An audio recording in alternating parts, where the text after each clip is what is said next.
دكتور عبد الرحمن الحاج قدم خارطة الطريق والله، يعني خلال الشهور القادمة لقسد أو الشهرين القادمين.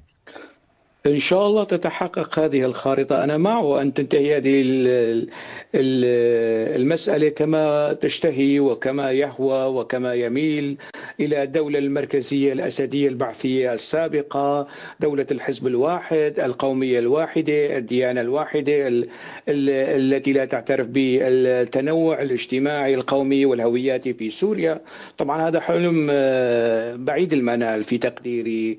المستقبل هو لسوريا وطنية، لسوريا لا مركزية، لسوريا تحترم هذه المكونات في الدستور وتصون حقوق هذه المكونات في الدستور كما هو وارد في الاتفاقية، في الاتفاقية التي وقع عليها رئيس الجمهورية العربية السورية أحمد شرع ضمان. ولماذا بين مزدوجين؟ يعني لماذا قلت هكذا بين مزدوجين؟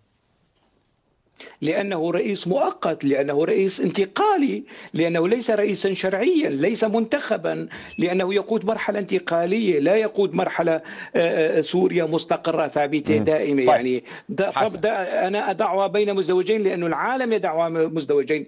الإعلام السوري هو الذي ينفي هذه الصفة، صفة الانتقال والمؤقت، وهذا يعني طبقا، أنا لا أتكلم خارج الإطار القانوني المنصوص عليه في الإعلان الدستوري. طيب.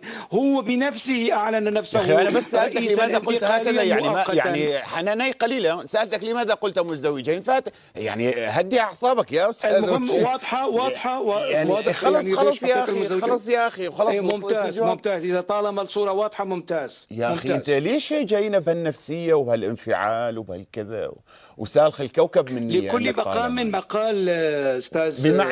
بمعنى ماذا بالله لكل مقام مقال؟ بالمعنى الذي فهمته أنت تماما، لا زيادة ولا نقصان. ما هذه يعني أستاذ دكتور علاء الدين الأرشي، هو هذا طولة اللسان يعني تنتج يعني تلمع القضية؟ تطلع 60 طويل اللسان. طولة اللسان هذه تفيد القضية؟